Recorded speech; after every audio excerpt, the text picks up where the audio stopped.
아무도 위대한 영국 작가가 멀리 떨어진 나라의 방향을 예측할 수 있다고 기대하지 않았습니다.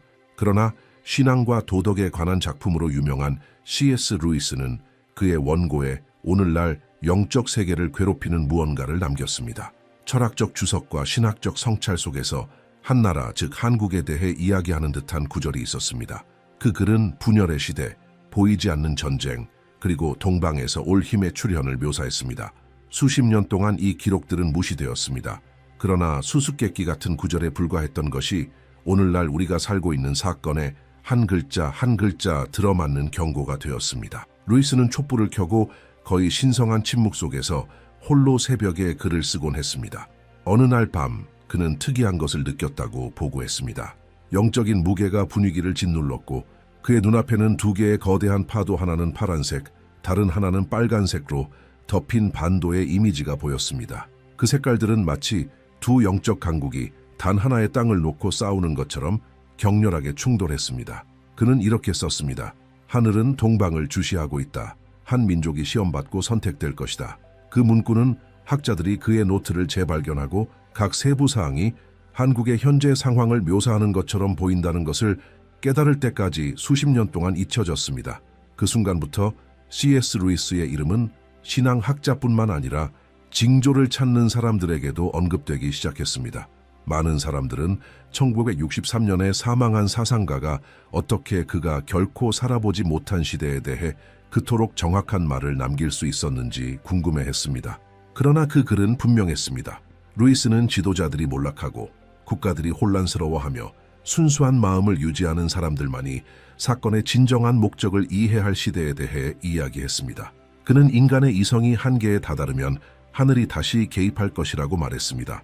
그의 일기에 누렇게 변색된 페이지 사이에는 날짜가 없는 메모가 있었습니다. 그 메모에서 그는 이렇게 썼습니다. 세상이 무너지는 동안에도 굳건히 서 있을 사람들이 있을 것이다. 그들은 두려움이나 권력에 굴복하지 않을 것이다. 그 나라는 미래의 거울이 될 것이다. 많은 사람들은 그가 한국을 언급했다고 믿습니다. 그 글의 어조는 경고가 아니라 계시였습니다. 그는 역사를 넘어선 무언가, 아직 일어나지 않은 무언가를 보는 것 같았습니다. 루이스는 동방에서 영적 싸움이 무기가 아닌 양심으로 벌어질 것이라고 주장했습니다. 그는 거짓의 영이 세상을 지배할 때 하늘은 진실을 다시 밝힐 곳을 선택할 것이다 라고 썼습니다. 학자들은 루이스가 그의 마지막 글에서 두 바다가 만나는 곳과 새벽의 관문과 같은 특이한 표현을 사용했다는 것을 알고 당황했습니다. 어떤 사람들에게는 그것은 단지 시일 뿐이었습니다. 다른 사람들에게는 그것은 해가 뜨는 지점에서 정확히 시작될 세계적인 변화의 발표였습니다. 그는 큰 변화가 서양이 아닌 극동에서 올 것이라고 주장했습니다. 그리고 친구에게 보낸 편지에서 그는 오늘날 설명할 수 없는 힘으로 울려 퍼지는 무언가를 썼습니다. 다른 모든 땅이 그늘에 가려질 때 빛날 땅이 있을 것이다. 빛은 아무도 예상하지 못한 곳에서 시작될 것이다. 이 이야기를 더욱 신비롭게 만드는 것은 합리적이고 꼼꼼한 사람이었던 루이스가 자신을 예언가로 여긴 적이 없다는 것입니다. 그러나 그의 글에 묘사된 비전은 단순한 은유라고 하기에는 너무 자세합니다. 그는 양심에 지진 시대를 앞서 몰락하는 지도자, 그리고 부패와 속임수를 거부할 세대의 출현을 묘사합니다. 신앙의 존엄성을 회복하기 위해 부름받은 세대, 그리고 거의 상징적으로 이 모든 것이 그의 원고에 반복적으로 나타나는 숫자 2026과 연결되어 있습니다. 마치 침묵과 영적 불로 표시된 날짜처럼 말입니다. 루이스는 그 글 중 하나에서 이렇게 썼습니다. 하늘이 말로 말하지 않고 사건으로 말할 때가 올 것이다. 인류는 자신의 양심에 의해 시험받을 것이다. 이 문구는 다양한 해석의 출발점이 되었습니다. 많은 사람들은 그가 한 시대의 도덕적, 정치적 붕괴를 예측했다고 주장합니다. 다른 사람들은 그가 한국에서 시작될 영적 각성을 분명히 보았다고 말합니다. 그러나 한 가지 확실한 것은 그의 말이 우연히 쓰여진 것이 아니라는 것입니다. 그들은 불가능해 보였지만 지금은 우리 눈앞에 있는 미래를 위한 메아리로 남겨졌습니다. 수년 동안 학자들과 종교인들은 C.S. 루이스의 비전의 진정한 의미를 해독하려고 노력했습니다. 그의 메모 중 하나에서 그는 다가오는 전쟁은 눈으로 보이는 것이 아니라 영으로 느껴지는 것이다 라고 썼습니다. 그에게 세상은 군대의 싸움이 아니라 진실과 환상 사이의 대결로 나아가고 있었습니다.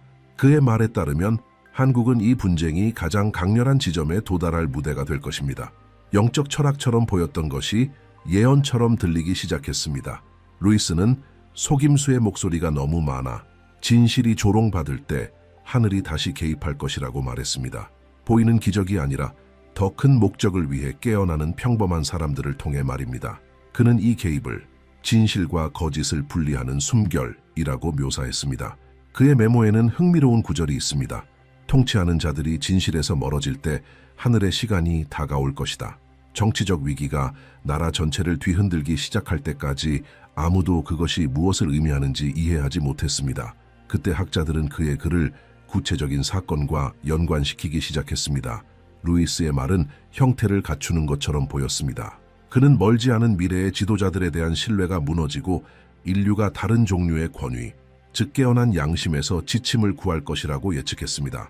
그는 침묵 속에서 말하는 목소리가 모든 연설보다 더 강력할 것이다 라고 썼습니다. 다른 구절에서 루이스는 인상적인 비전을 묘사했습니다. 그는 세계 지도를 보았고 그 위에 극동에서 빛의 점이 켜지는 것을 보았습니다. 그 점이 확장됨에 따라 짙은 그림자가 후퇴했습니다. 그는 이렇게 썼습니다. 관찰하는 자는 세상의 구원이 해가 뜨는 곳에서 올 것이라는 것을 이해할 것이다. 많은 사람들은 그가 한국에 대해 이야기했다고 믿습니다. 루이스는 물리적 전쟁이 아니라 진정한 힘은 지배가 아니라 깨끗한 양심에 있다는 것을 사람들이 깨닫기 시작할 때 시작될 영적 혁명을 언급했습니다. 그의 원고는 또한 그가 영적 주기를 믿었다는 것을 보여줍니다. 그에 따르면 인류는 집단적 각성에 도달하기 전에 세계적인 혼란의 시기를 겪을 것입니다. 그는 도덕적 몰락에 저항하는 나라는 어둠 속에서 켜진 횃불과 같을 것이다 라고 말했습니다. 이 말은 아직 존재하지 않는 세대, 즉 우리 세대를 향한 것처럼 보였습니다. 그는 하늘이 위대한 제국이 아니라 두려움보다 신앙이 더 강한 작고 훈련된 민족을 선택할 것이라고 말했습니다. 많은 사람들에게 이 묘사는 전쟁, 분열, 고통에 직면했지만 결코 희망을 잃지 않은 나라, 한국의 역사에 완벽하게 들어맞습니다. 루이스는 또한 이 새로운 단계의 시작을 알리는 영적 신호를 묘사했습니다. 그는 초자연적 현상이 아니라 세계의 관심을 불러일으킬 상징적 사건으로 하늘의 징조가 나타날 것이라고 주장했습니다. 그는 하늘이 침묵할 때 그것은 사람들이 듣는 것을 잊었기 때문일 것이다 라고 썼습니다. 이 문구는 그의 메모에서 중심이 되었습니다. 마치 인류가 침묵을 신성한 부재와 혼동할 시대를 예측하는 것처럼 말입니다. 그에게 이 침묵은 더 큰 무언가의 전주곡에 불과할 것입니다. 그의 가장 친한 친구들에게 보낸 편지 중에서 특히 눈길을 끄는 편지가 있습니다.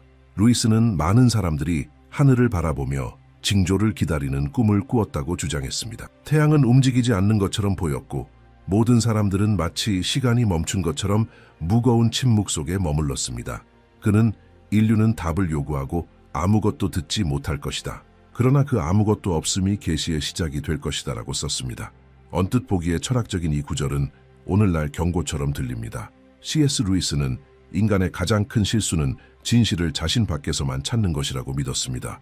그는 세상이 하늘의 말을 듣는 것을 멈출 때 하늘 자체가 양심 속에서 말할 것이라고 말했습니다. 그에게 한국은 이 각성이 가장 먼저 나타날 곳이 될 것입니다. 특별한 영토이기 때문이 아니라 어둠의 시대의 신앙의 가치를 가장 잘 이해할 사람들이기 때문입니다. 그들은 침묵의 힘과 내면의 순종의 힘을 알게 될 것이다 라고 기록했습니다. 최근에 재발견된 이 메모는 전 세계 학자들이 그의 비전의 본질에 의문을 제기하게 만들었습니다. 루이스는 정말로 미래의 사건을 예측했을까요? 아니면 영적 변화에 너무 민감해서 인류가 나아갈 방향을 감지할 수 있었던 사람일까요? 사실은 그의 말 중 많은 부분이 거의 문자 그대로 성취되고 있으며 이는 앞으로 일어날 일에 대한 호기심과 두려움을 다시 불러일으킵니다. 새로운 구절이 밝혀질 때마다 루이스의 메시지는 현재에 더 가까워지는 것처럼 보입니다. 그는 인간이 운명을 통제한다고 믿을 때 하늘이 다시 통치할 것이다 라고 썼습니다. 그에게 이 귀환은 물리적인 것이 아니라 영적인 것이 될 것입니다. 그것은 양심의 각성, 사람들이 진실 없이 사는 것이 빛 없이 걷는 것과 같다는 것을 깨닫는 순간이 될 것입니다. 그의 말년에는 C.S. 루이스가 다른 방식으로 글을 쓰기 시작했습니다. 그 단어들은 더 이상 세상이 알고 있는 차분하고 사려 깊은 어조를 띠지 않았습니다. 그들은 마치 무언가가 곧 일어날 것처럼 긴급함을 담고 있었습니다. 그의 사무실에서 발견된 노트에는 많은 사람들이 그의 모든 예언의 중심이라고 생각하는 문구가 있습니다. 그는 왕관을 쓰지 않겠지만 십자가를 질 것이다. 전문가들이 패턴을 인식하기 시작할 때까지 아무도 루이스가 무엇을 의미하는지 이해하지 못했습니다. 그는 도덕적 붕괴의 시대에 나타날 사람, 권력을 추구하지 않고 구원을 추구할 사람에 대해 이야기했습니다. 그에 따르면 하늘이 다시 움직이고 있다는 신호가 될 사람이었습니다. 루이스는 이 사람을 정확하게 묘사했습니다. 그는 평범할 것이고 그래서 아무도 그를 알아차리지 못할 것이다. 그러나 그의 마음은 폐허 속에서 빛날 것이다. 많은 사람들에게 그것은 단지 신앙에 대한 은유였습니다. 그러나 사건이 그가 묘사한 것과 일치하기 시작했을 때 그의 메모에 대한 관심이 폭발했습니다. 다큐멘터리가 제작되고 신학자들이 나뉘고 십자가를 질 사람은 누구인가? 라는 질문이 모든 곳에서 울려 퍼졌습니다. 다음 페이지에서 루이스는 단서를 남겼습니다. 그는 선택된 사람의 정체를 드러낼 7가지 징조, 7가지 특징에 대해 이야기했습니다. 첫 번째는 이 사람이 결코 명성을 추구하지 않을 것이라고 말했습니다. 그는 목소리를 높이지 않겠지만 그의 존재는 분위기를 바꿀 것이다. 두 번째 징조는 그가 인정받기 전에 조롱받을 것이라고 말했습니다. 의로운 자는 시간이 그들을 드러낼 때까지 항상 무시된다. 세 번째에서 루이스는 훨씬 더 수수께끼였습니다. 그는 두 나라 사이를 걸을 것이지만 어느 나라에도 속하지 않을 것이다. 많은 사람들은 이 문구를 한국, 즉 두 세계, 두 이념, 두 길로 나뉜 영토에 대한 언급으로 해석했습니다. 네 번째 징조는 가장 상징적이었습니다. 루이스는 그 사람에게 3명에 가까운 사람이 있을 것이라고 썼습니다. 한 명은 그를 의심하고, 한 명은 그를 조롱하고, 다른 한 명은 끝까지 그를 따를 것입니다. 다섯 번째 특징은 훨씬 더 깊은 것을 드러냈습니다. 그는 영광보다 고통을 더 많이 알겠지만 고통은 그의 정화가 될 것이다. 여섯 번째 징조는 그의 외모가 단순하고 눈에 띄지 않겠지만 그를 바라볼 때 사람들은 평화를 느낄 것이라고 말했습니다. 그리고 7번째는 가장 무서웠습니다. 그는 이미 살았지만 아무도 그의 이름을 기억하지 못한다. 이 7 문구는 단어 하나하나 연구되었습니다. 어떤 이론도 그것들을 완전히 설명할 수 없었습니다. 어떤 사람들은 루이스가 새로운 영적 지도자에 대해 이야기했다고 주장했습니다. 다른 사람들은 집단적 상징, 즉 사람들의 각성에 대해 이야기했습니다. 그러나 아무도 무시할 수 없는 세부 사항이 있습니다. 그의 모든 묘사는 동방, 즉 그가 그의 비전에서 본 곳, 불과 빛의 파도에 휩싸인 반도를 가리키고 있습니다. 루이스는 세상이 거짓으로 가득 차고 지도자들이 신처럼 숭배받, 선과 악이 구별할 수 없게 될 때 그 사람이 나타날 것이라고 분명히 밝혔습니다. 그는 그 시대의 하늘이 침묵의 임무를 수행할 사람, 즉 죽은 곳에서 신앙을 다시 밝힐 사람을 보낼 것이라고 말했습니다. 모두가 위를 쳐다보고 답을 찾지 못할 때 하늘은 아래를 쳐다보고 선택된 사람을 보낼 것이다. 이 문구 후에 그의 글에는 멈춤이 있습니다. 다음 페이지는 마치 루이스가 황홀경에 빠져 있거나 비전 속에서 글을 쓰는 것처럼 떨리는 글자로 거의 읽을 수 없습니다. 그는 하늘에서 내려오는 빛으로 덮인 강 앞에 무릎을 꿇고 있는 사람을 묘사합니다. 그 장면은 너무 정확하게 묘사되어 현대학자들이 서울의 한강을 연상시키는 요소를 식별할 수 있었습니다.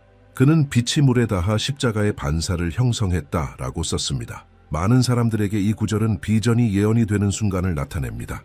이 기록 후에 루이스는 더 이상 어떤 인물의 이름도 언급하지 않았습니다. 그는 단지 십자가를 지는 자는 그것이 길이기 때문에 두려워하지 않는다라고 말했습니다. 이 문구의 강렬함은 매력과 두려움을 불러일으켰습니다.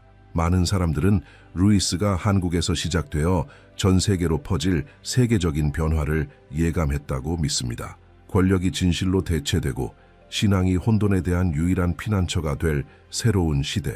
그의 일기의 마지막 줄은 경고처럼 보였습니다. 빛이 동방에 닿을 때 세상은 하늘이 여전히 자신의 뜻을 수행할 사람들을 선택한다는 것을 알게 될 것이다. 우연의 일치, 즉 운명을 무시하는 것은 불가능했습니다. 그가 쓴 모든 것은 현재를 가리키는 것처럼 보였습니다. 인류가 잘못된 정보, 불확실성, 두려움에 둘러싸여 전환점에 서 있는 시대. 루이스는 십자가를 질 사람은 큰 징조가 아니라 작은 몸짓, 즉 친절, 침묵의 저항, 경멸 속에서도 무조건적인 사랑으로 인식될 것이라고 믿었습니다. 그는 하늘이 여전히 관찰하고 여전히 행동하고 여전히 개입한다는 살아있는 증거가 될 것입니다. 그리고 그가 나타날 때 세상은 왕관을 쓴 왕을 찾는데 너무 바쁘고 신앙을 가진 사람을 찾는데 너무 바쁘기 때문에 그를 알아보는 사람은 거의 없을 것입니다. 이 말에 당신의 마음을 울리는 무언가가 있다고 느낀다면 무시하지 마십시오. 아마도 루이스가 본 것은 먼 예언이 아니라 우리 모두를 향한 부름일 것입니다. 댓글에 당신의 생각을 적어주세요. 당신의 비전을 공유하세요. 왜냐하면 모든 성찰은 답의 일부가 될 수 있기 때문입니다. 아마도 그가 묘사한 사람은 이미 우리 가운데 있을 것입니다. 그리고 아마도 하늘은 우리가 그를 알아보기를 기다리고 있을 뿐일 것입니다. C.S. 루이스는 한 나라의 진정한 시험은 전쟁 중일 때가 아니라 진실과 환상 중에서 선택해야 할 때 온다고 썼습니다. 그는 이 순간을 영의 두 길이라고 불렀습니다. 그에 따르면 세상은 예외 없이 모든 사람이 선택 앞에 놓일 지점에 도달할 것입니다. 한 길은 넓고 약속, 박수, 겉보기에 안전으로 가득 차 있을 것입니다. 다른 길은 좁고 불확실하며 손실과 희생으로 표시될 것입니다. 그리고 루이스는 거의 모든 사람이 넓은 길을 선택하겠지만 좁은 길을 따르는 사람들만이 진정한 빛을 찾을 것이라고 말했습니다. 그의 기록에는 2026이라는 날짜가 반복적으로 나타납니다. 그는 이 해가 인류의 영적 경계를 표시할 것이라고 말했습니다. 그는 하늘에는 침묵이 있을 것이다 라고 썼습니다. 사흘 동안 어떤 기도도 들리지 않고 어떤 징조도 주어지지 않을 것이다. 그 묘사는 직접적이고 거의 냉정하지만 그 의미는 파괴적입니다. 루이스는 인류가 신성한 것에서 얼마나 멀어졌는지 깨닫게 될 신성한 중단을 경험할 것이라고 믿었습니다. 그는 하늘은 우리를 거부했기 때문에 침묵하지 않을 것이다. 그러나 우리가 마침내 우리 자신의 양심의 소리를 들을 수 있도록 침묵할 것이다 라고 썼습니다. 그는 이 시기를 현대사에서 가장 중요한 시점으로 보았습니다. 사람들은 답을 요구하고 받지 못할 것입니다. 교회, 사원, 영적 지도자들은 침묵을 설명하려고 노력하겠지만 아무도 답을 갖지 못할 것입니다. 루이스는 이 공허함이 인류가 신과 재회할 마지막 기회가 될 것이라고 썼습니다. 하늘이 침묵하는 동안 인간은 자신을 들을 것이다. 그리고 그것이 증거가 될 것이다. 루이스의 말은 모든 것이 정상적으로 보일 시대를 묘사합니다.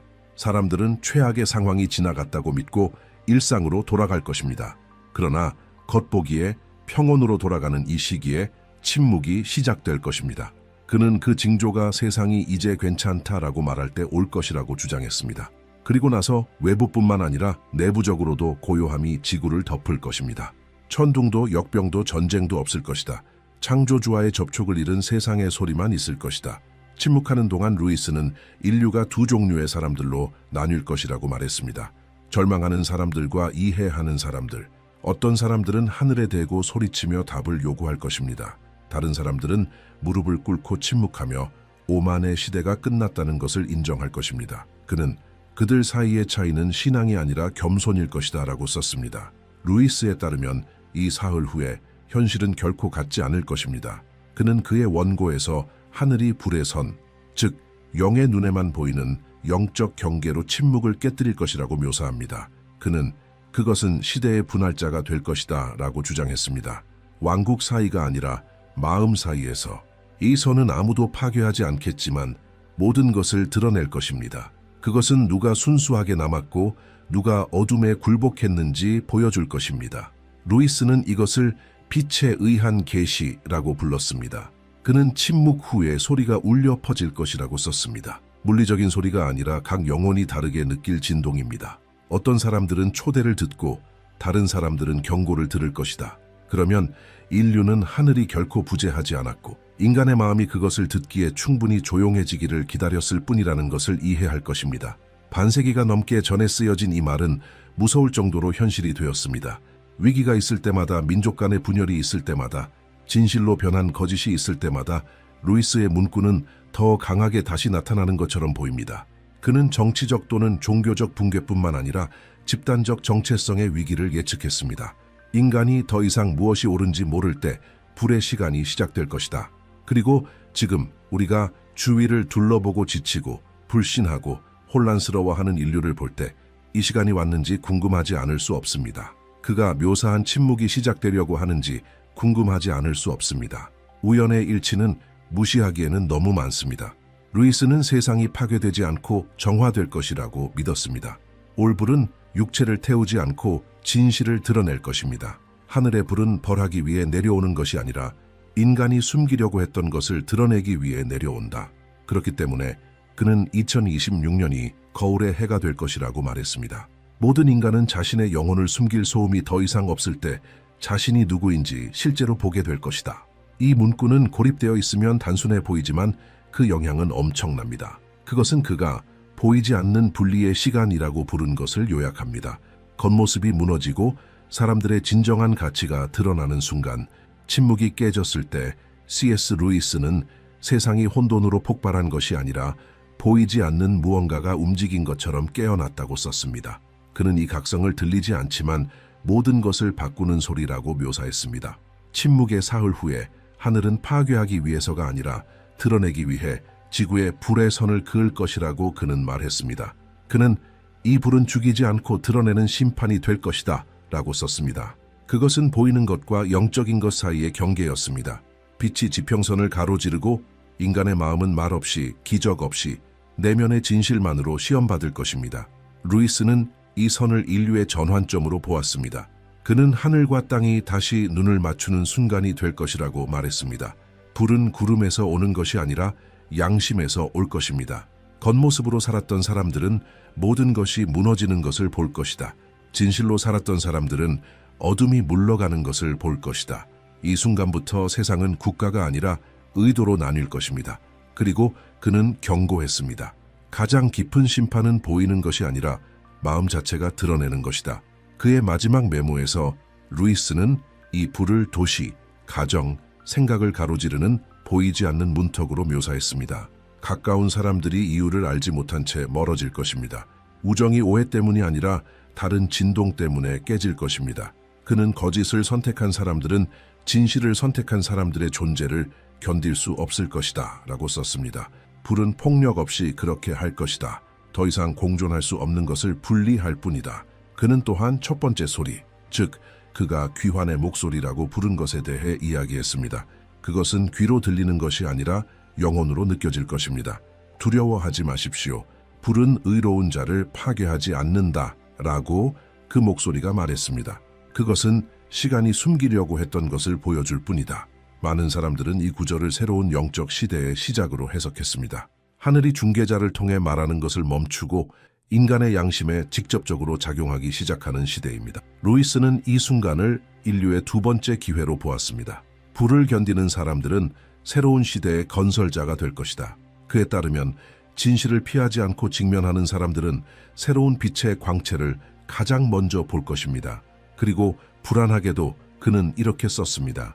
한국은 이 각성의 거울이 될 것이다. 그곳에서 일어나는 일은 세상에 울려 퍼질 것이다. 그는 동방이 진실한 신앙의 마지막 피난처를 지키고 있으며 각성은 최악의 고통 속에서도 희망이 결코 꺼지지 않은 곳에서 시작될 것이라고 믿었습니다. 다음 줄에서 루이스는 읽는 사람을 오싹하게 만드는 무언가를 묘사합니다. 그는 금빛 빛으로 덮인 도시와 폐허 속을 걷고 있지만 눈은 하늘을 향하고 있는 사람들에 대해 이야기합니다. 그는 그들은 울지만 그들의 발걸음은 확고하다 라고 썼습니다. 하늘은 그들 안에 여전히 불이 있기 때문에 그들을 지켜보고 있다. 그리고 나서 그는 훨씬 더 큰 영향을 미치는 것을 드러냅니다. 이 도시의 중심에서 한 사람이 일어설 것이다. 그들은 그의 얼굴이 아니라 그의 눈으로 그를 알아볼 것이다. 그는 권력을 요구하지 않고 평화를 요구할 것이다. 그리고 그가 말할 때 불은 멈출 것이다. 루이스는 이 사람을 첫 번째 소리의 메신저라고 불렀습니다. 화해의 상징, 통치자가 아니고 고전적인 의미의 예언자가 아니라 그의 단순한 존재로 다른 사람들의 순수함을 깨울 사람입니다. 그는 군대를 일으키지 않고 양심을 일으킬 것이다. 그의 말은 짧지만 힘으로 가득 차 있을 것입니다. 그는 불은 끝이 아니라 시작이다 라고 말할 것입니다. 그리고 그 순간 인류는 불이 집단 영혼의 거울일 뿐이라는 것을 이해할 것입니다. 이 사건 후에 루이스는 영적 현상을 묘사했습니다. 불을 견딘 사람들은 결코 경험하지 못한 평화를 느낄 것입니다. 노래도 축하도 없을 것이다. 두려움이 아니라 인정의 침묵과 눈물이 있을 것이다. 인류는 마침내 진정한 기적이 하늘이 내려오는 것이 아니라 인간이 하늘을 만나기 위해 영적으로 올라가는 것이라는 것을 알게 될 것입니다.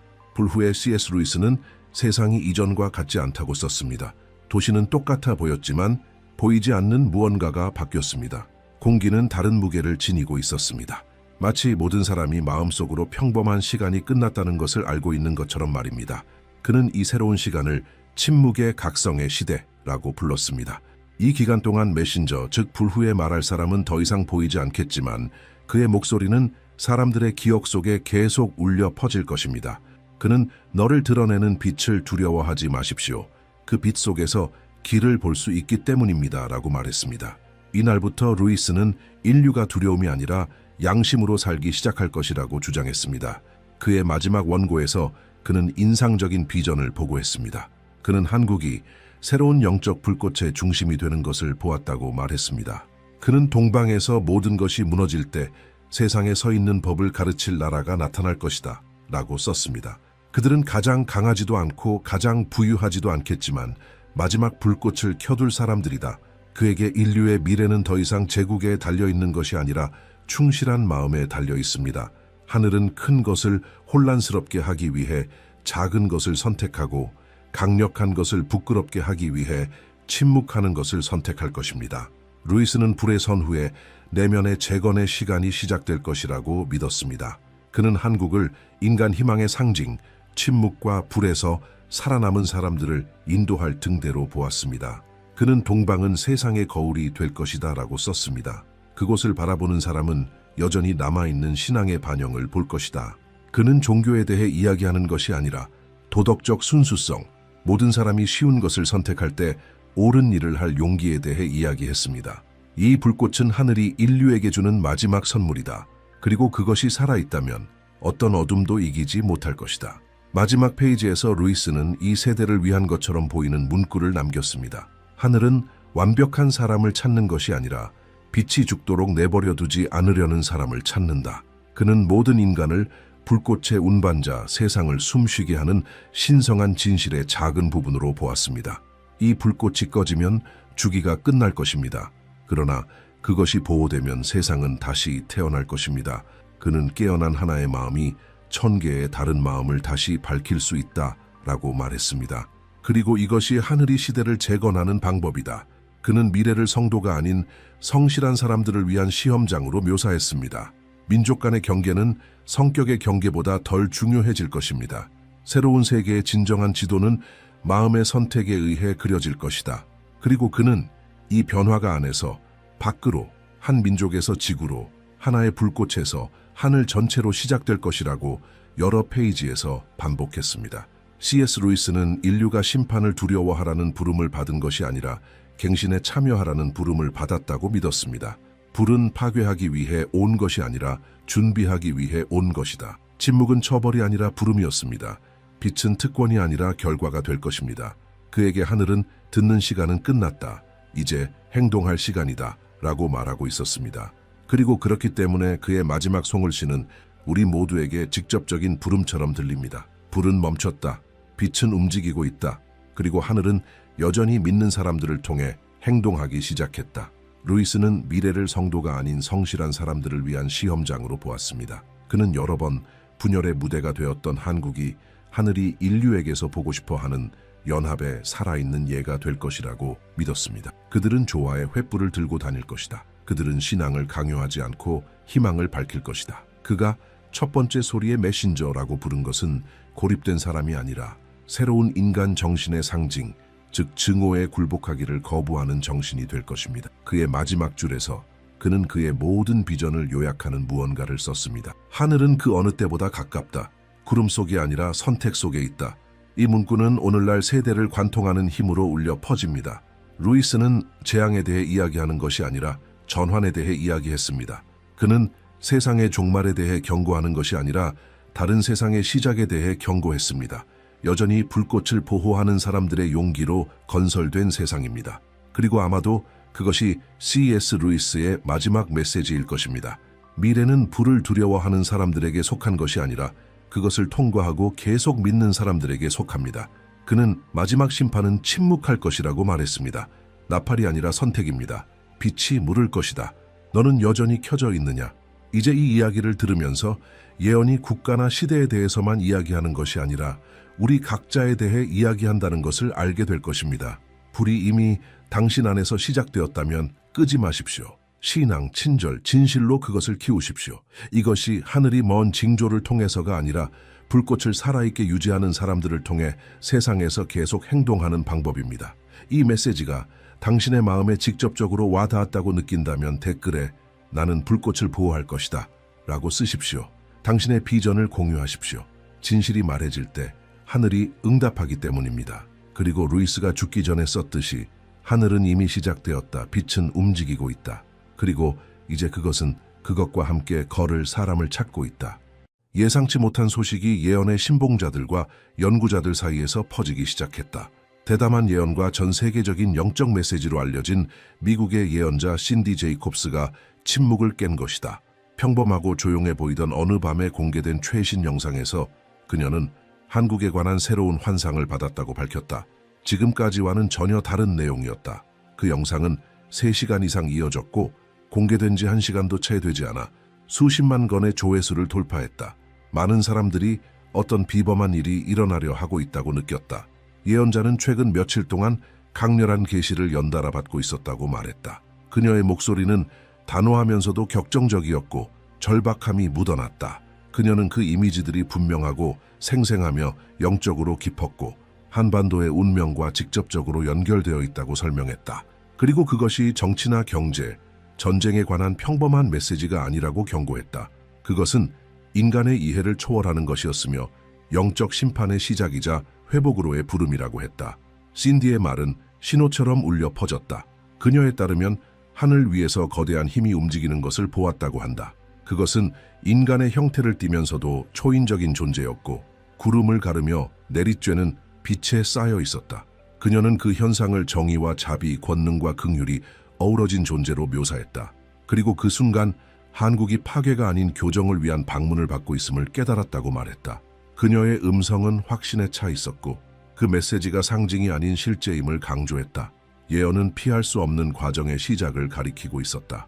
신디는 그 존재가 홀로 있는 천사가 아니라 진리를 위해 행동하도록 선택된 평범한 사람들로 구성된 보이지 않는 군대의 현현이라고 말했다. 그들은 망토를 입지도 칼을 들지도 않겠지만 권력의 그림자 속에 감춰진 것을 드러낼 것이라고 했다. 그녀는 이 움직임이 이미 시작되었으며 세상은 아직 그것을 인식하지 못하고 있다고 덧붙였다. 그녀는 선과 악이 공개적으로 맞서는 시대가 오고 수십 년간 숨겨져 있던 것들이 드러날 것이라고 말했다. 서울의 거리와 시골 마을들에서 사람들의 마음이 깨어나기 시작하고 설명할 수 없는 불안함을 느낄 것이라고 했다. 마치 새로운 시대의 영이 각 영혼에 속삭이는 듯이 신디는 이어지는 환상을 더욱 어두운 어조로 묘사했다. 조용한 밤, 한반도가 짙은 안개로 뒤덮이고 그 안에서 거대한 형체가 나라 위를 떠다니는 모습을 보았다고 했다. 그것은 인간이 아니었으며 어떤 논리로도 설명할 수 없는 존재였다. 그 몸은 빛과 그림자로 동시에 이루어져 있었고 움직일 때마다 권위가 뿜어져 나왔다. 신디는 그 존재가 심판의 기운과 함께 자비의 감정도 품고 있었다고 전했다. 그 존재는 도시마다, 집마다, 마음마다를 바라보며 의도를 가늠하고 숨겨진 것을 드러내고 있었다. 그녀에 따르면 이 환상은 이미 깨어난 어떤 힘을 상징하고 있었다. 그것은 단일한 존재가 아니라 조용히 움직이기 시작한 보이지 않는 사람들의 집합체였다. 그들은 정치, 언론, 교육, 종교 등 사회의 모든 영역에 퍼질 것이며 공통된 조용한 목적을 가지고 있었다. 바로 한국의 영적 정직성을 회복하는 일이었다. 신디는 이 사람들이 명예나 권력을 추구하지 않을 것이며 그들의 사명은 감춰진 것을 비추고 부패를 폭로하며 나라를 잠식한 이기심의 고리를 끊는 것이라고 강조했다. 그녀는 이 움직임이 처음에는 조용한 속삭임처럼 시작될 것이라고 말했다. 처음에는 몇몇 평범한 사람들이 내면의 부름을 느끼며 시작할 것이고 시간이 지나면서 점점 더 많은 이들의 마음이 하나가 되어 작게 시작된 움직임이 멈출 수 없는 흐름이 될 것이라고 예언했다. 그녀는 이들이 이성에서 비롯된 것이 아니라 영으로부터 비롯된 힘에 이끌려 자발적으로 모이게 될 것이라고 했다. 마치 보이지 않는 그물이 진리를 갈망하는 이들을 연결하고 나라 전체를 피할 수 없는 각성으로 이끄는 것 같았다고 묘사했다. 신디는 한국이 지금 악의 진보로 위장된 순환 속에 들어섰다고 말했다. 겉보기에는 성공과 안정으로 보이지만 그 이면에는 정의와 자비가 약화되고 있다는 것이다. 하나님께서 이 모든 것을 드러나게 하실 것이며 그것은 복수가 아니라 정화를 위한 것이라고 했다. 그녀는 나라가 곧 영적인 거울 앞에 서게 될 것이며 모든 집단적인 오류가 드러나고 국민은 지금의 길을 계속할 것인지 아니면 완전히 다른 길을 선택할 것인지 결정해야 할 것이라고 전했다.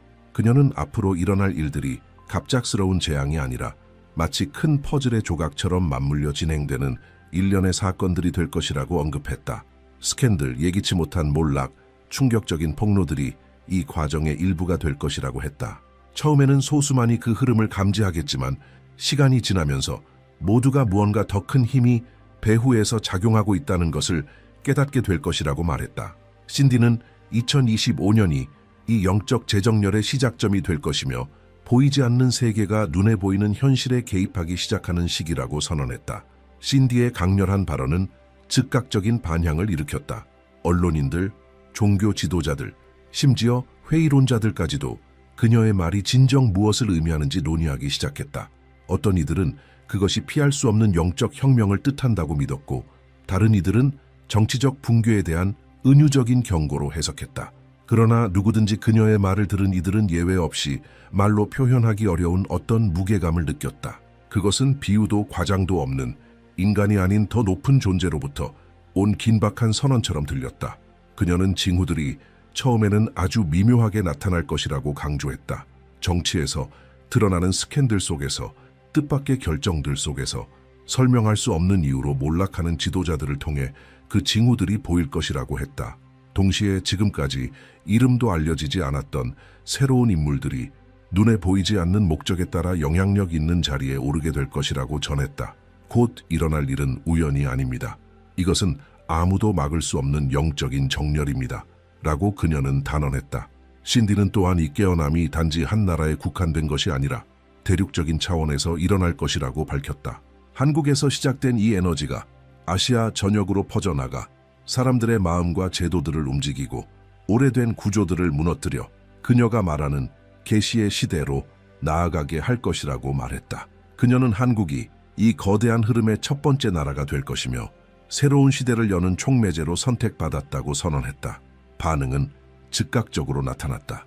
종교 포럼과 SNS에서는 수천 명의 사람들이 꿈과 환상, 그리고 신디의 말과 연결되는 듯한 징후들을 경험하고 있다고 고백했다.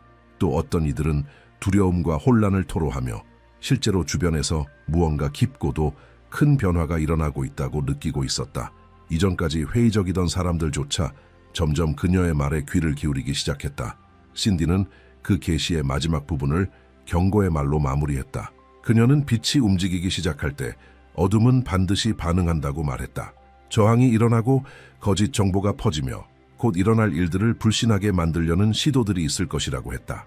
그러나 그녀는 이 모든 계획은 이미 움직이고 있으며 되돌릴 수 없는 흐름이 시작되었다고 단언했다.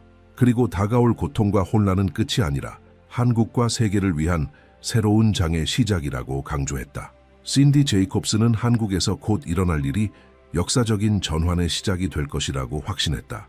그것은 되돌릴 수 없는 지점이며 그녀가 환상 속에서 보았던 힘이 조용하지만 파괴적인 능력으로 움직이기 시작할 것이라고 말했다.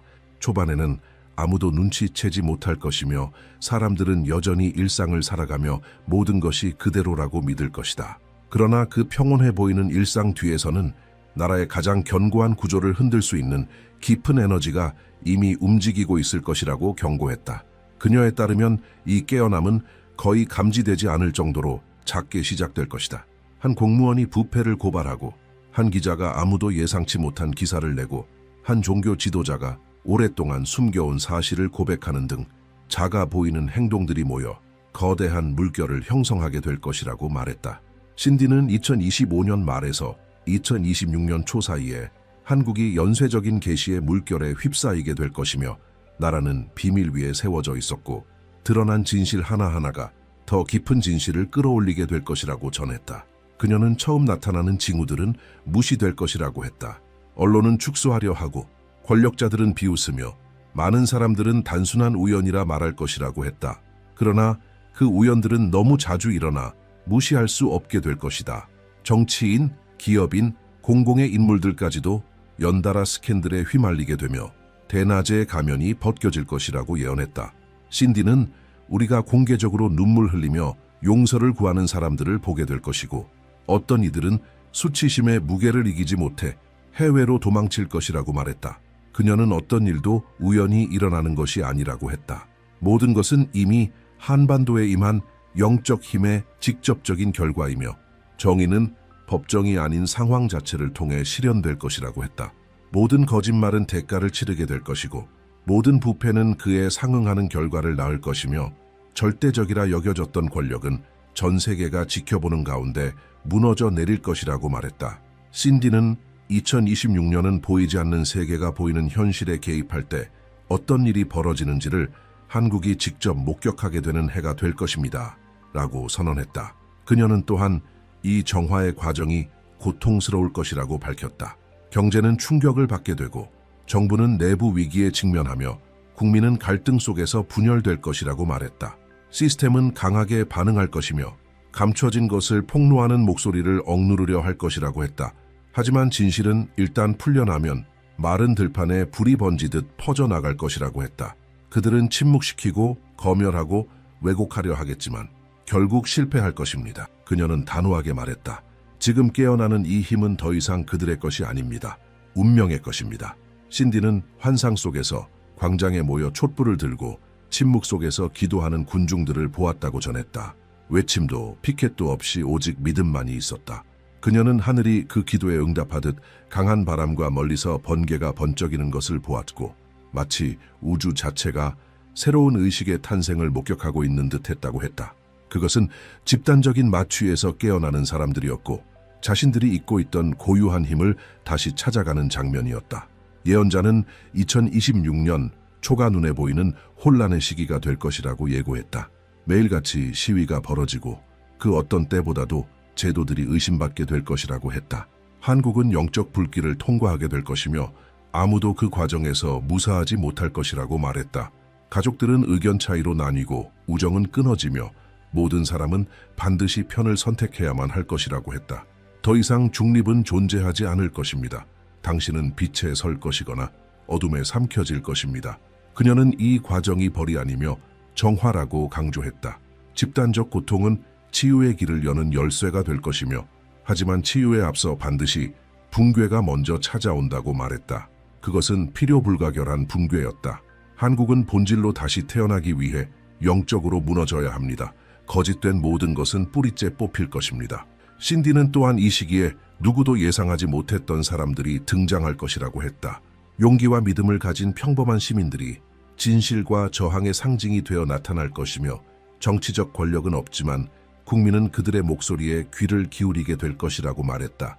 그녀는 그들을 불꽃의 지닌 자들이라 부르며 그들 각자에게는 하나의 사명이 있다고 했다. 모든 것이 너무 어두워질 때 그 불빛을 꺼뜨리지 않는 것. 그리고 그녀는 잠시 말을 멈췄다. 카메라를 바라보며 단호하게 말했다. 여러분은 징조를 보게 될 것입니다. 반복되는 꿈, 서로 연결되는 뉴스, 무시되던 목소리들이 들리기 시작할 것입니다. 그때가 오면 시간이 시작되었음을 아십시오. 신디 제이콥스는 앞으로 일어날 일을 한국 현대사에서 가장 위험하고 결정적인 순간이라고 표현했다. 깨어남 이후 단절이 올 것이라고 했다. 드러난 모든 진실들이 대가를 요구하기 시작하는 때 그녀는 2026년이 바로 그 해가 될 것이며 나라 전체가 그 결과의 무게를 온몸으로 느끼게 될 것이라고 말했다. 어떤 정치 권력도, 어떤 제도도, 어떤 공인도 예외가 없을 것이라고 경고했다. 조용히 시작된 힘은 이제 폭풍이 되어 세상을 휘감을 것이라고 했다. 그녀는 혼란이 불가피하다고 단언했다. 거리엔 인파가 몰리고 대중은 분열되며 매일 헤드라인에 상상조차 못한 진실들이 쏟아질 것이라고 했다. 권력을 쥔 자들은 절망 속에 반응하며 증거를 없애고 목소리를 억누르려 할 것이라고 했다. 하지만 진실에 저항하면 할수록 그 확산은 더 빨라질 것이라고 경고했다. 이미 선포된 심판은 멈출 수 없습니다. 그녀는 그렇게 말하며 이어 말했다. 한국은 지금 정화되고 있으며 정화는 결코 조용하지 않습니다. 신디는 자신이 본 환상에서 지도자들이 하나둘씩 무너지는 장면을 목격했다고 전했다. 손댈 수 없을 것 같던 정치인들이 물러나고 막강한 재력을 가진 기업가들이 하루아침에 모든 것을 잃게 될 것이라고 했다. 그녀는 경제 구조 자체가 마치 지진에 휘청이는 건물처럼 흔들릴 것이라고 묘사했다. 그리고 그 혼란 속에서 사람들의 진짜 모습이 드러날 것이라고 했다. 겉으로는 정의로웠던 자들이 본색을 드러내고 누구도 기대하지 않았던 사람들이 희망의 목소리로 떠오를 것이라고 말했다. 그녀는 그 시기가 가장 어두운 시간일 것이라고 했지만 동시에 가장 많은 것이 드러나는 시간이라고도 했다. 한국은 역사상 유례없는 내부 분열을 겪게 될 것이며 정치로 가족이 갈라지고 이념으로 이웃이 등을 돌릴 것이라고 예언했다. 나라는 옛 체제를 유지하려는 이들과 새로운 시작을 원하는 이들로 나뉘게 될 것이다. 그것은 영혼과 영혼의 충돌이 될 것입니다. 그러나 그 영적 전쟁 속에서 새로운 나라가 태어날 것입니다. 신디는 이 모든 고통이 피할 수 없는 과정이라고 말했다. 수많은 이들이 일자리를 잃고 사업체가 무너지고 아무 잘못이 없는 사람들조차 그 여파를 피하지 못할 것이라고 했다. 하지만 그녀는 이것이 계획의 일부라고 강조했다.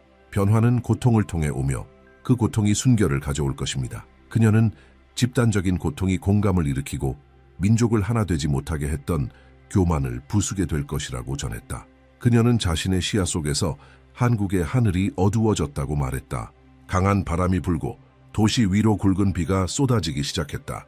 그러나 폭풍 한가운데서 작은 불빛들이 나타났다. 작고 연약하지만 끊임없는 빛들이었다. 그녀에 따르면 그 빛들은 굳건히 버티는 영혼들이며 진리를 포기하지 않는 마음들이었다. 그것은 증오에 굴복하지 않기로 선택한 사람들이었고 그들을 통해 하나님께서 나라를 다시 세우실 것이라고 말했다. 신디는 또한 희생할 사람들에 대해서도 이야기했다. 그녀는 새로운 시대의 순교자들이 있을 것이라며 그들은 옳은 것을 지키기 위해 박해와 위협, 모욕을 감당할 것이라고 했다. 그들은 이 세대의 진정한 영웅들로 기억될 것이라고 말했다.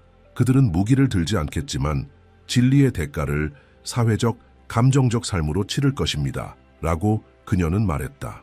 그리고 그들 덕분에 이 나라는 완전히 어둠에 빠지지는 않을 것입니다. 그녀는 이 혼란의 절정이 2026년 말과 2027년 초 사이에 일어날 것이라고 말했다. 그 시기가 되면 모든 비밀들이 동시에 드러나게 될 것이라고 했다. 정치, 종교, 언론은 신뢰를 완전히 잃고 붕괴하게 되며 사람들은 더 이상 누구를 믿어야 할지 모르게 될 것이라고 말했다. 진실과 거짓이 구별되지 않는 완전한 혼란의 시기. 바로 그 속에서 한국은 현대 역사상 가장 중요한 시험을 맞이할 것이라고 했다. 두려움과 믿음 중 무엇을 선택할 것인가? 신디는 한국 국민들이 거리에서 무릎 꿇고 있는 모습을 보았다고 했다. 절망이 아닌 영적인 항복 때문이었다. 그녀는 그 장면이 비전 전체에서 가장 강렬했다고 말했다. 수천 명의 사람들이 눈을 감고 침묵 속에서 회복을 간구하는 모습이었다. 그리고 바로 그 순간 그녀는 하늘이 응답하기 시작하는 것을 느꼈다. 비가 멈추고 어두운 구름을 가로질러 한 줄기 빛이 내려왔다. 이것이 새로운 시작의 신호가 될 것입니다. 라고 그녀는 말했다. 빛이 다시 한국 땅을 비추는 그 순간 새 시대가 시작될 것입니다. 그녀는 그 과정이 고통스러울지라도 그 결과는 영광스러울 것이라고 확신했다. 그녀에 따르면 한국은 단순한 기술 강국으로서가 아니라 도덕적으로 새롭게 된 나라로 일어설 것이라고 했다. 그리고 전 세계의 진리가 폐허 속에서도 태어날 수 있다는 살아있는 증거가 될 것이라고 말했다. 이 예언이 공개된 후 며칠 동안 그 영상은 온 인터넷을 뒤흔들었다. 사람들은 신디와 비슷한 꿈을 꾸었다고 증언하기 시작했고 목회자들은 회개에 대해 설교했다. 기자들은 기묘한 우연들을 포착했고 사회 전체가 알지 못하는 사이에 행동이 달라지기 시작했다. 두려움과 희망이 뒤섞였고 혼란이 형체를 갖추기 시작했지만 동시에 새로운 연합의 정신도 싹트고 있었다.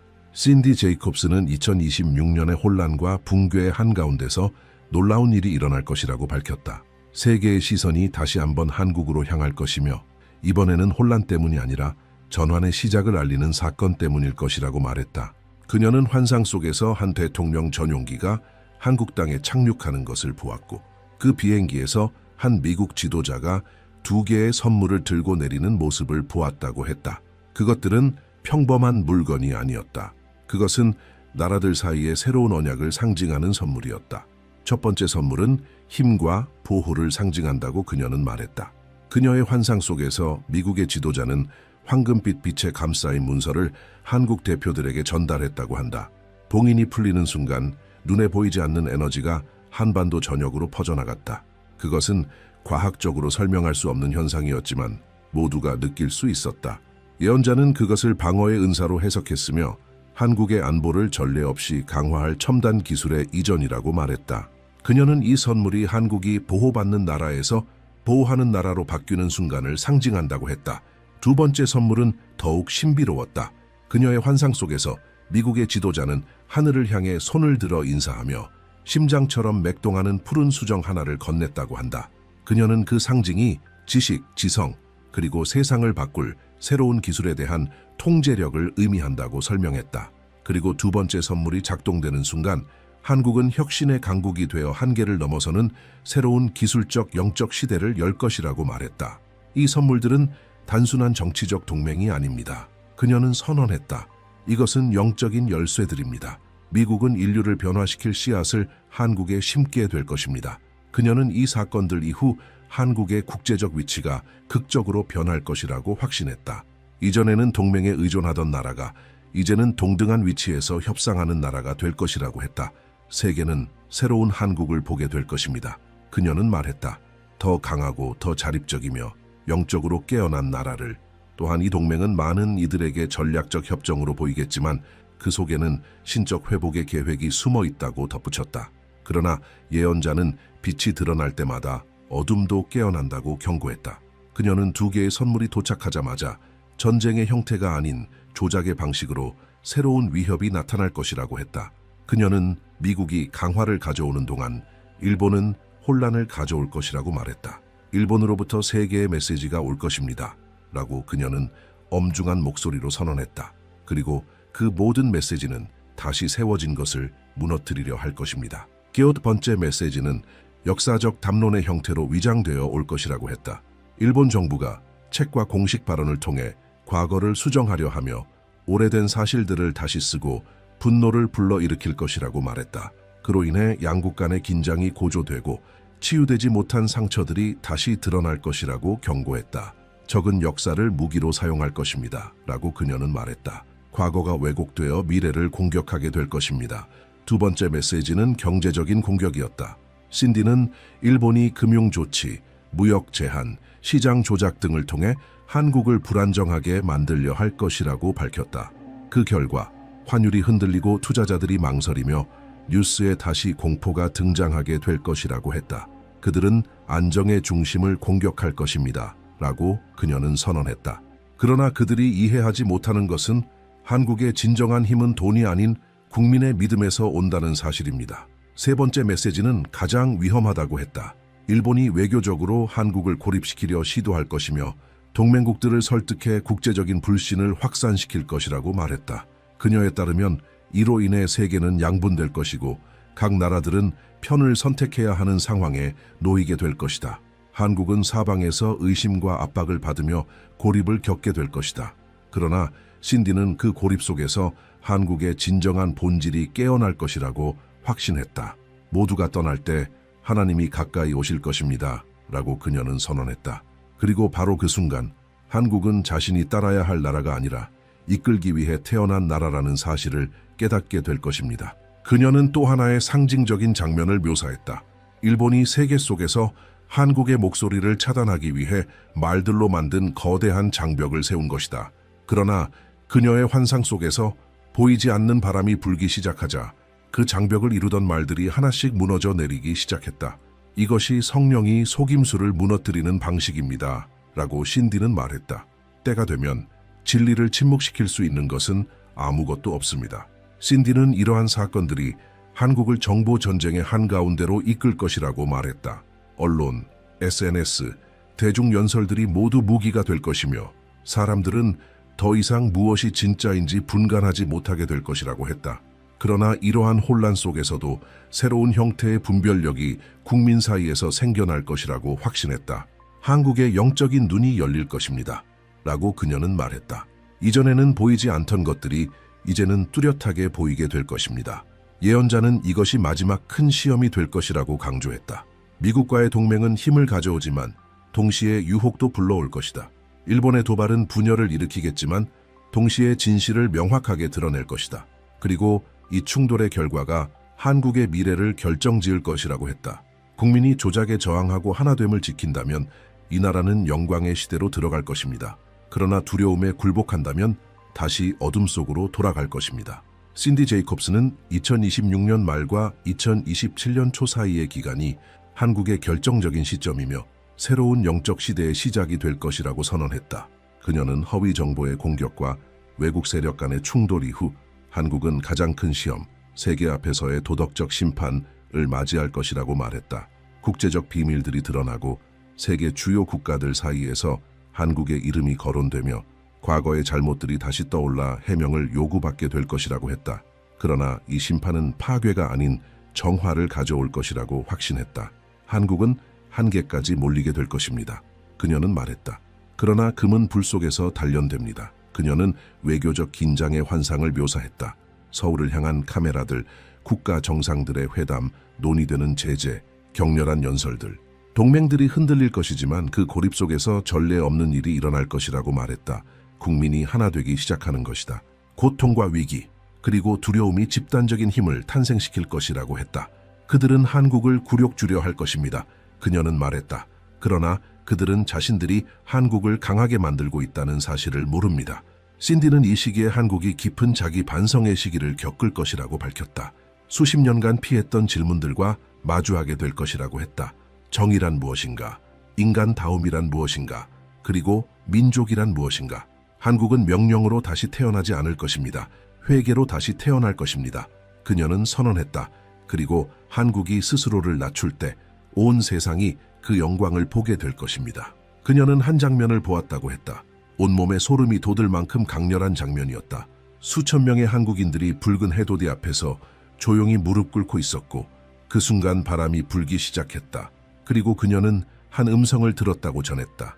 심판은 끝났고 치유가 시작되었다. 그녀의 환상 속에서 하늘이 열리며 처음 계시에서 보았던 거대한 형상이 다시 한반도 위에 나타났다. 하지만 이번에는 엄한 표정이 아니라 평온한 얼굴이었다. 그 존재는 손을 내밀었고 황금빛 빗줄기가 사람들 위로 내려왔다. 이제는 책망이 아닌 축복의 시간입니다. 라고 신디는 말했다. 한국은 회복의 땅이라 불리게 될 것입니다. 예언자는 2027년 이후로 나라가 새로운 국면에 들어설 것이라고 밝혔다. 정부는 완전히 새로워질 것이며 사고가 정결한 젊은 지도자들이 등장할 것이라고 했다. 부패는 국민의 양심에 의해 스스로 무너질 것이며 경제는 다시 일어설 것이지만 이전과는 다르게 정의, 윤리, 그리고 영감에서 비롯된 혁신 위에 세워질 것이라고 했다. 이 나라는 다시 번영할 것입니다. 그녀는 말했다. 하지만 이번 번영은 탐욕에서가 아니라 감사에서 올 것입니다. 그녀는 한국의 기술뿐 아니라 영성에서도 세계적 기준이 될 것이라고 확신했다. 여러 나라에서 대표단이 한국을 방문하여 거의 무너졌던 나라가 어떻게 신앙과 회복의 상징이 되었는지 배우려 할 것이라고 말했다. 세계는 더 이상 한국을 분쟁의 땅으로 보지 않을 것입니다. 그녀는 선언했다. 이제는 전 세계의 어둠 속에서 빛나는 등대가 될 것입니다. 민족들이 그 지혜를 구할 것입니다. 왜냐하면 그 안에는 순결함과 진리가 있기 때문입니다. 신디는 과거의 상처들이 치유될 것이라고 단언했다. 세대 간의 증오가 줄어들고 정치적 분열도 약해지며 공동체 정신이 다시 살아날 것이라고 했다. 한국인들은 용서의 가치를 다시 발견하게 될 것이며 이념으로 나뉘었던 가정들도 다시 하나가 될 것이라고 했다. 한국의 기적은 경제도 군사도 아닙니다. 그것은 인간 그 자체입니다. 그녀는 강조했다. 그녀는 마지막 환상도 나누었다. 처음에 등장했던 빛의 위대한 존재가 공중에서 천천히 사라지기 시작하더니 수천 개의 빛나는 입자로 나뉘어 각 사람 위로 내려앉았다고 했다. 마치 모든 시민이 그 존재의 한 조각을 받은 듯했다. 이것이 권능이 국민에게로 옮겨졌다는 표시입니다. 그녀는 설명했다. 한국은 더 이상 예언자에게 의존하지 않을 것입니다. 이제 그 영이 각자의 마음속에 있을 것입니다. 신디의 영상은 한 가지 직접적인 호소로 마무리되었다. 그녀는 시청자들에게 단순히 시청에 그치지 말고 깊이 묵상하라고 요청했다. 예언은 두려움을 주기 위한 것이 아니라 준비를 위한 것이라고 말했다. 그리고 한 문장을 남겼다. 그것은 곧 상징이 되었다. 한국의 운명은 이제 하늘에 쓰여 있지 않습니다. 지금 이 순간 여러분이 써 내려가고 있습니다. 그 영상은 며칠 사이에 수백만 뷰를 기록했고 인터넷은 들끓었다. 교회들은 철야 기도회를 열었고 대학들은 공개 토론을 주최했으며 비판자들조차 그 메시지가 나라 전체에 깊은 울림을 주었다는 점을 인정했다. 불확실성의 한가운데에서 한국은 새로운 영으로 움직이기 시작했다. 고통은 여전했지만 희망 또한 있었다. 그리고 신디가 말했던 것처럼 심판으로 시작된 것이 이제 부활로 바뀌어가고 있었다. 그녀는 마지막으로 앞으로 몇 년 안에 이 나라의 진정한 역할이 드러날 것이라고 말했다. 한국은 더 이상 전쟁으로 기억되지 않을 것입니다. 이제는 빛으로 기억될 것입니다. 어떤 어둠도 영원하지 않다는 것을 보여주는 증거. 그것이 바로 끝까지 서 있으려는 국민이 있을 때 가능한 일입니다. 그리고 그녀가 항상 예언의 끝에 하던 것처럼 마지막 요청을 남겼다. 각자가 느낀 것을 나누고 자신이 본 해석을 공유하며 믿음으로 바라보는 미래를 말로 선포하라고 했다. 왜냐하면 신디에 따르면 예언은 말로 끝나지 않는다. 그것은 그 말을 들은 사람의 반응에서 비로소 시작되는 것이다.